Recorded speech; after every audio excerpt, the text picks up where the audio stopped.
আসসালামু আলাইকুম বিয়াস। তো বিয়াস, আজকের এই ভিডিওতে আপনাদেরকে দেখাবো আপনার ইমো অ্যাকাউন্টটি অন্য কোনো ফোনে লগ ইন করা আছে কিনা, কিংবা আপনার ইমো অ্যাকাউন্টটি গোপনে অন্য কোনো ফোন থেকে চালাচ্ছে কিনা, আপনার মেসেজগুলা অন্য কোনো ফোন থেকে ট্যাগ করতেছে কিনা, দেখতেছে কিনা, আপনি কার সাথে মেসেজ করেন, কার সাথে ফটো ভিডিও লেনদেন করেন, কার সাথে ভিডিও কলে অডিও কলে কথা বলেন, অন্য কোনো ফোন থেকে দেখতেছে কিনা, কীভাবে আপনারা এটা চেক দিবেন আপনার ফোন থেকে, আজকের এই ভিডিওতে খুব সহজেই আপনাদেরকে দেখিয়ে দেব। তো ভিউয়ার্স, এই কাজটি করার জন্য আপনারা চলে যাবেন আপনার ইমোতে। ঠিক আছে, আপনি যে ইমো অ্যাকাউন্টটি ব্যবহার করেন সেই ইমো অ্যাকাউন্টে চলে যাবেন। তো ইমো অ্যাকাউন্টে চলে আসার পর দেখেন সবার উপরে প্রোফাইল লোগো আছে, ফটোটা আছে, আপনার এই ফটোর উপর ক্লিক করে দেবেন। তো ফটোর উপর ক্লিক করার পর আপনাদের সামনে এরকম ইন্টারফেস আসবে। তো ভিউয়ার্স, এই জায়গা থেকে দেখেন সিকিউরিটি অ্যান্ড প্রাইভেসি নামে যে লেখাটা আছে, সিকিউরিটি অ্যান্ড প্রাইভেসি, এই লেখাটার উপর আপনারা ক্লিক করে দেবেন। তো ক্লিক করার পর এরকম ইন্টারফেস আপনাদের সামনে আসবে।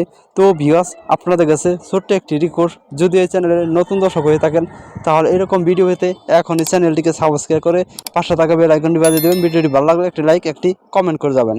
তো ভিউয়ার্স, তারপরে দেখেন একটু নিচে আসবেন। নিচে আসার পর দেখেন এই জায়গায় লেখা আছে ম্যানেজ ডিভাইস নামে যে লেখাটা আছে, এই লেখার উপর ক্লিক করে দিতে হবে। ঠিক আছে, আমি ক্লিক করে দিলাম।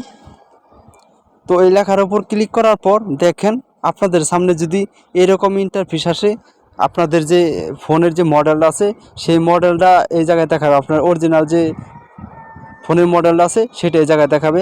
আর যদি আপনার ওই এই ইমো অ্যাকাউন্টে যদি অন্য কোনো ফোনে লগ ইন করা থাকে তাহলে নিচ দিয়ে দেখেন সেই ফোনের মডেল লেখা থাকবে। যদি দেখেন যে আপনার এই ফোন বাদেও অন্য কোনো মডেল দেখাইতেছে, অন্য ফোনের মডেল দেখাইতেছে, তাহলে বুঝবেন যে আপনার ইমো অ্যাকাউন্টটি অন্য কেউ গোপনে ব্যবহার করছে। ঠিক আছে, তো বিয়াস দেখেন এই জায়গায় কিন্তু এই এই যে নিচে যে এই আমার যে ফোনের মডেলগুলো দেখাইতেছে, এটা কিন্তু আমার একটা ফোন থেকেই আমি যে কয়বার লগ ইন করছি সেই কয়বারই এই জায়গা থেকে কিন্তু দেখাইতেছে। তো আপনি যদি এই জায়গায় দেখেন যে আপনার ফোনের মডেল বাদ দেওয়া অন্য কোনো ফোনের মডেল দেখাইতেছে নিচে, তাহলে আপনাদের এই জায়গাতে কী করতে হবে, দেখেন এই যে ফোনের মডেলটা দেখাবে তারপরে সেই আইডির উপর সেই মডেলের উপর ক্লিক করে দিবেন। তো ক্লিক করে দিবেন।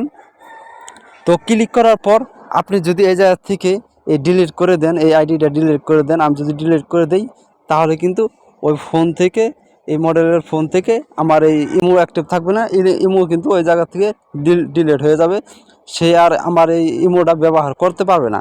তো আপনার যদি অপরিচিত কোনো ফোনের মডেল দেখেন তাহলে ডিলিট করে দেবেন। ঠিক আছে, ডিলিটের উপর ক্লিক করে দেবেন। তো ডিলিটের উপর ক্লিক করার পর দেখেন আবার এই ডিলিটের উপর ক্লিক করে দেবেন। তো ডিলের উপর ক্লিক করার পর দেখেন ভিউয়ার্স, এখন কিন্তু আমার এই জায়গায় কিন্তু সেই আইডিটা আর নাই। ঠিক আছে, তো আপনাদের যদি এই জায়গায় অপরিচিত কোনো ফোনের মডেল থাকে সেটা যাতে ডিলিট করলে তাহলে আপনি নিরাপদ থাকতে পারবেন যে আপনার ইমো অ্যাকাউন্টটি অন্য কেউ ব্যবহার করছে না। তো তারপর আপনারা একদমই ব্যাকে এসে পাবেন।